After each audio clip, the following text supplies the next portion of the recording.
Fala, galerinha. Good morning. How are you? E aí, gente, beleza? Então, vamos continuar com o nosso conteúdo. Nosso conteúdo principal continua sendo, então, o passado, né? Simple past. Nós estamos no capítulo 3, na página 40 a 53, certo? O conteúdo dessa aula. Eu até tirei uma foto do livro de vocês, olha só. O texto desse livro, ele traz algumas personalidades, ó. Eu até coloquei aqui uma foto do livro, tá vendo? E aí ele traz algumas personalidades importantes, né? Vocês conhecem algumas delas? Se você conhece, anota aí qual você conhece que você admira, né? Então, o vocabulário que ele traz a respeito de pessoas importantes, de pessoas que tiveram um poder de influenciar outras pessoas, né? Que a personalidade delas influenciam e inspiram outras pessoas. Aí na imagem a gente pode ver Martin Luther King, Shakespeare, Laís Souza, Bill Gates, Pablo Picasso, Nelson Mandela. Então eu vou deixar para vocês a seguinte atividade. Vocês vão analisar uma dessas figuras que vocês admirem. Escreva sobre ela e o porquê no caderno, tudo bem?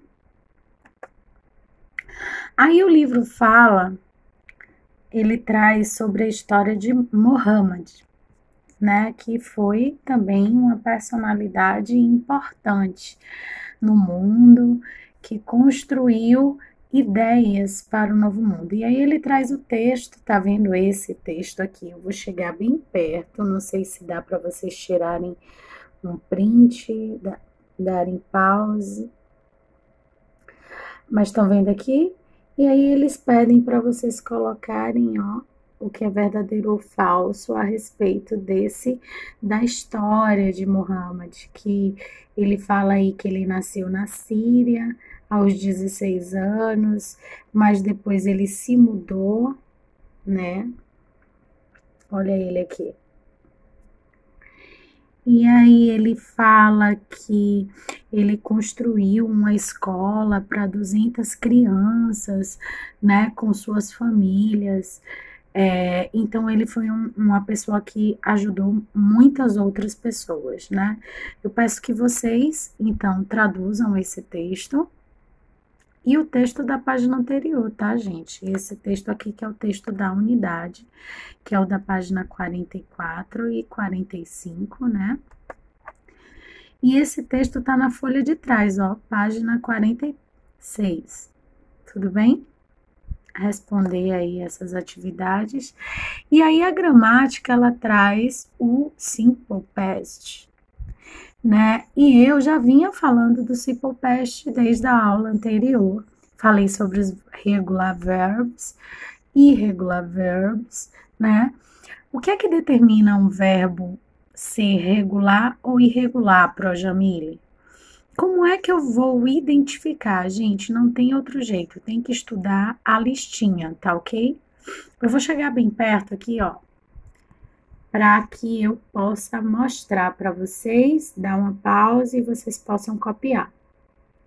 A explicação, né? Como é que a gente passa um verbo em inglês para o passado simples? O verbo, vocês precisam identificar se ele é regular ou irregular.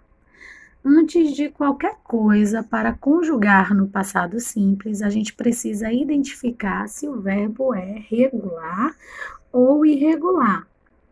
Pronto, feito isso, se o verbo for regular, a gente, olha só, peguei alguns verbos e passei para o passado. Verbos regulares, o que é que vocês notam como diferente? Aqui é a forma infinitiva, work, dance, believe. E aqui é a forma do passado simples, simple past. worked, danced, believed, né? E os verbos irregulares? Eu separei alguns aqui embaixo, ó. Find, ele virou found. Go, vira went. Teach, taught. Então, vocês conseguem entender? O verbo regular, ele leva o ed no fundo do nomezinho dele como sufixo. O ed, ele vai se transformar numa partícula determinante do passado, do tempo da oração. De um verbo regular. Ah, professora, e o verbo irregular? Como eu vou saber? Gente, vocês vão precisar estudar a lista. Não tem outra forma, tá?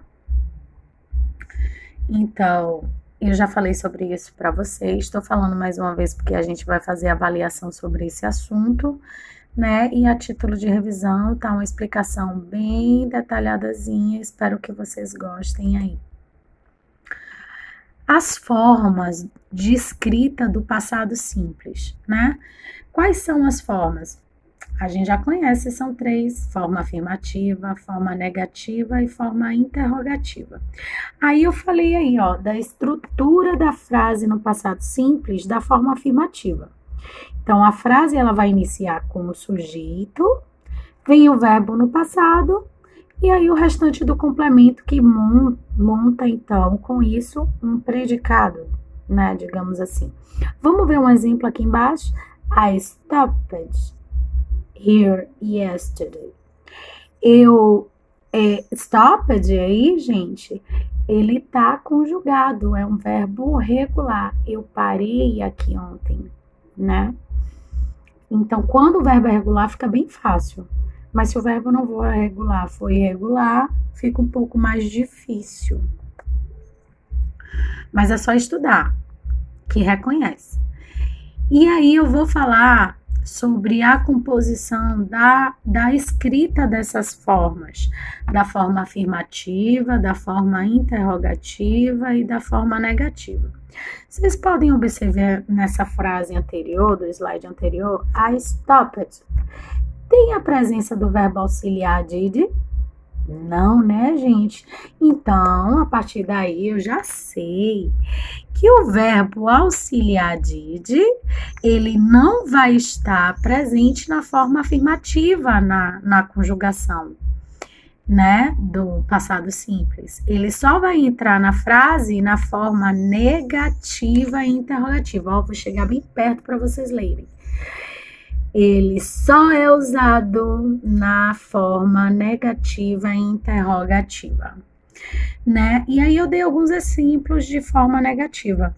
Lembrem que ao escrever uma oração na forma negativa, o not, ele sempre vai para depois do verbo auxiliar. No caso do passado é o did.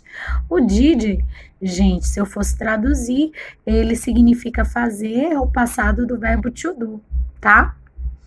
Mas aqui ele é usado como verbo auxiliar e o to do, ele é usado como verbo auxiliar no presente simples, tá? Mas vamos voltar aqui.